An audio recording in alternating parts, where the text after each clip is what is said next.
பரிசுத்த நாமத்துக்கு மகிமை உண்டாவதாக. இன்றைக்கி கூட யாத்திராகமும் 10வது அதிகாரத்தை பார்க்க போகிறோம். இந்த அதிகாரத்தில் கூட கர்த்தர் மோசையை பார்த்து சொல்கிறாரு, நீ பார்வோன் கிட்டப்போ அவங்க நடுவில் என்னென்னா நான் செய்கிற எல்லா அடையாளங்களையும் செய்யும்படிக்கும் எகிப்தில் நான் செஞ்ச எல்லா அற்புதங்கள் அடையாளம் நீ உன்னுடைய பிள்ளைகளுக்கோ அவங்க பிள்ளைங்களோட பிள்ளைங்களுக்கோ கேட்கும்படி சொல்கிறதுக்கான எல்லா விதமான அற்புதங்களையும் நான் செய்திருக்கேன். இப்போ என்ன பண்ணுறாங்க, மோசையும் ஆரோனும் பார்வோன் கிட்ட போயிட்டு நீ இன்னும் எவ்வளோ நாள் தான் தாழ்த்த மனசு இல்லாமல் இருப்ப, தேவ சமூகத்தில் ஆராதனை பண்ணுறதுக்கு அனுப்பிவிடு அப்படின்னு கர்த்தர் சொல்கிறாரு, நீ சொல்லு, அப்படி இல்லைன்னா வெட்டுக்கிளிகள் வரும்னு போய் அவனுக்கு ஒரு எச்சரிக்கை கொடுன்னு சொல்கிறாங்க.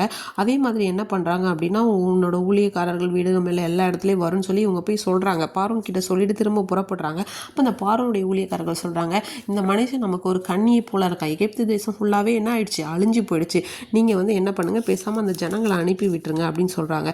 உடனே மோசே ஆரோனையும் திரும்ப கூப்பிடாரு பார்வோன். கூப்பிட்டுட்டு பேசுறாரு, சரி உங்கள் தேவனுக்கு போய் ஆராதனை செய்யுங்க, யாரெல்லாம் போகிறீங்கன்னு கேட்குறாங்க. அப்போ இவங்க சொல்கிறாங்க, இளைஞர், முதியோர், குமாரத்திகள், ஆடு மாடு மிருகஜீவன் எல்லாரும் தான் போவோன்னு சொல்கிறாங்க. உடனே பார்வோன்னு சொல்கிறாரு, இல்லை புருஷர்கள் மாத்திரம் போங்க, நீங்கள் தானே அப்படி கேட்டிங்கன்னு சொல்லி அப்படி சொல்கிறாரு. ஆனால் இவங்க என்ன பண்ணுறாங்க, அதுக்கு ஒத்துக்கலை, அதை அக்செப்ட் பண்ணிக்கலன்னா இவங்களை துரத்தி விட்டார் அவங்க சமூகத்துலேருந்து. அப்போ கர்த்தர் மோசையை பார்த்து சொல்கிறாங்க, மோசே நீ என்ன பண்ணு, உன்னோட கையை தேசத்தின் மேலே நீட்டு, எகிப்து தேசத்தின் மேலே.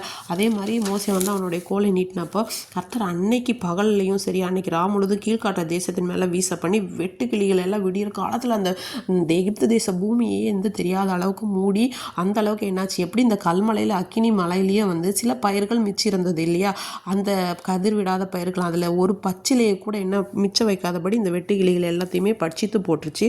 அப்போ என்னாவது, பார்வோன் எவ்வளோ வேகமாக இவங்களை துரத்தி விட்டார் அவர் சமூகத்துலேருந்து. திரும்ப கூப்பிட்டு மோசையும் ஆரோனையும் பார்த்து, நான் தேவனுக்கு விரோதமாக பாவம் செஞ்சுட்டேன், இந்த ஒரு வாட்டி மட்டும் என்ன மன்னிங்க ப்ளீஸ், எனக்காக நீங்கள் என்ன பண்ணுங்கள், விண்ணப்பம் பண்ணுங்கன்னு சொன்ன உடனே பார்வோனை விட்டு புறப்பட்டு போய் கர்த்தரை நோக்கி என்ன பண்ணுறாரு, மோசையும் ஆரோனும் விண்ணப்பம் பண்ணுறாங்க. அப்போ கர்த்தர் ஒரு பலத்த மேல் காற்றை வீசி அந்த வெட்டுக்கிளி எல்லாத்தையும் செங்கடலில் கொண்டு போய் என்ன பண்ணுறாங்க, போட்டுறாங்க. அடுத்து என்ன ஆகுது, நம்ம பார்வோன் முன்னாடி பண்ண மாதிரி இருதயத்தை கடினப்படுத்துகிறார்.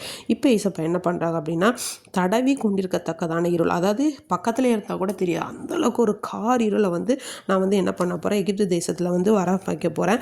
அப்போ நம்மளோட அந்த இஸ்ரவேல் ஜனங்களுக்கு ஆனால் அவங்களோட வாசத்தலங்கள்லாம் வெளிச்சம் உண்டாயிருந்தது.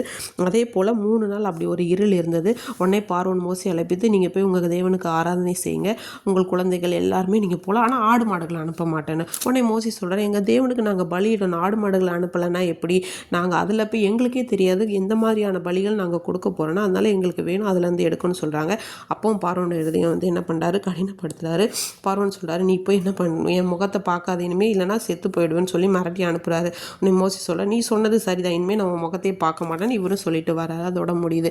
இன்றைக்கி கூட நம்ம வாழ்க்கையில் பலவிதமான கீழ்காற்றுகள் போன்ற பிரச்சனைகள் இருந்தாலும் தேவன் மேல்காற்றி அனுப்பி செங்கடலில் அவை எல்லாவற்றையும் மாற்றி போக பண்ணுவார்.